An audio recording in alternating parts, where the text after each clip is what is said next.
بار بار جو ہے اسی طرح کی حرکتیں کی جا رہی ہیں. کہنے کے لیے تو کہتے ہیں کہ جموں کشمیر میں سارا کچھ ٹھیک ہے. انہوں نے سختی ہمارے ساتھ کی. انہوں نے غلط قانون استعمال کیا ہے مہراج ملک کو گرفتار کرنے کے لیے. گرفتار کرنے کا کوئی وجہ نہیں. یہ ان کا کلیم نہیں ہے, یہ حقیقت ہے. بدقسمتی سے جب کبھی یہ ہوتا ہے, بار بار میڈیا کے طرف سے, ٹیلی ویژن چینلوں کے طرف سے, اخباروں کے طرف سے یہ بات آتی ہے کہ ہم کلیم کرتے ہیں. یہ کلیم نہیں ہے نا, یہ سچائی ہے. 13 جولائی کو ہم نے کلیم نہیں کیا تھا کہ ہمیں بند کیا گیا تھا, ہمیں بند رکھا گیا تھا.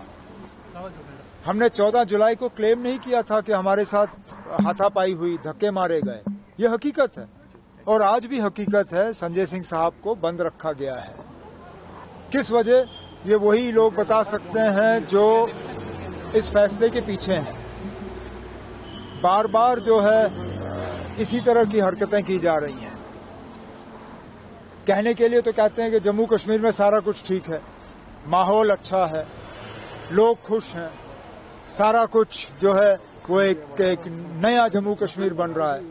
لیکن حقیقت یہ ہے کہ جب دیکھو تو یہ لوگ سختی کے علاوہ اور کچھ نہیں کرتے. انہوں نے سختی ہمارے ساتھ کی. انہوں نے غلط قانون استعمال کیا ہے مہراج ملک کو گرفتار کرنے کے لیے. گرفتار کرنے کا کوئی وجہ نہیں. اب چلیے, اگر ان کے بیہیویئر میں یا کسی ایسے چیز میں کسی کو شکایت ہو تو اسمبلی سیکریٹریٹ کے ساتھ اٹھائیے, اسپیکر صاحب سے اس کے بارے میں بات کریے. لیکن پی ایس اے قانون ایک ایم ایل اے کے خلاف لگانا وہ غلط. اب اس غلطی کو آپ نے اور زیادہ بڑھا دیا. ایک راجیہ سبھا کے ممبر کو آپ نے غیر قانونی طور بند رکھا ہے. کس قانون کے تحت؟ کیا آپ نے اس پہ کوئی آرڈر سرو کیا ہے؟ کیا کوئی پریونٹیو ڈیٹینشن کا آرڈر ہے؟ مرضی آئی تو آپ نے گیسٹ ہاؤس کا گیٹ بند کر دیا. یہ ٹھیک بات نہیں ہے نا. یہ جموں کشمیر کی جمہوریت کے لیے ٹھیک نہیں ہے, اور اس کا جو میسج, اس کا جو پیغام لوگوں میں جائے گا, یہ بہت غلط ہے نا. اور جو لوگ یہ کر رہے ہیں ان کو اپنی حرکتوں پہ جو ہے سوچنا چاہیے. آپ نے بولا تھا کہ ریلوے منسٹر کو میں ریکویسٹ کروں گا, آج وہ پورا ہوگا, اس کے بولے. میں نے آپ سے کہا تھا کہ یہ کام جاری ہے.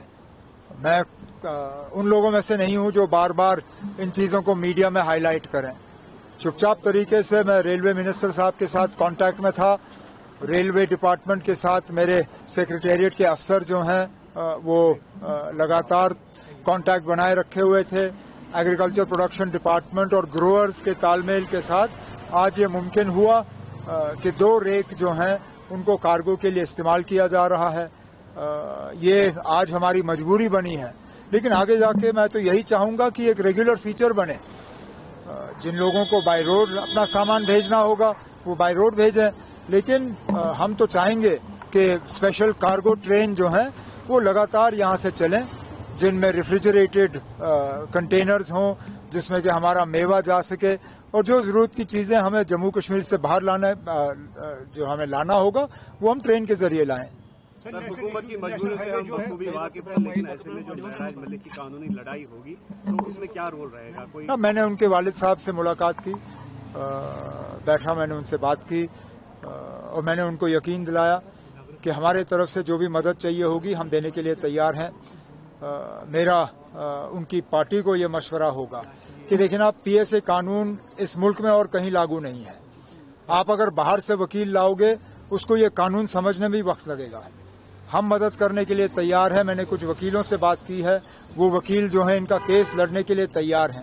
بہتر ہے کہ وہ کسی ایسے وکیل کو یہاں پہ لگائیں جس کو پی ایس اے کیس لڑنے کی عادت ہے, جو اس قانون کو جانتا ہے. مجھے خود پی ایس اے کے خلاف لڑنا پڑا.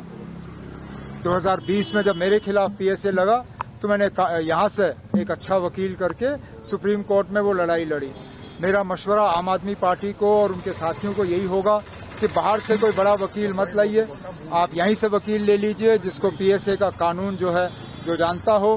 اور اس میں اگر ہماری مدد کی ضرورت ہوگی, میں نے مہراج ملک صاحب کے والد کو کہا ہے کہ ہمارے طرف سے جو بھی مدد ہوگی ہم دینے کے لیے تیار ہیں.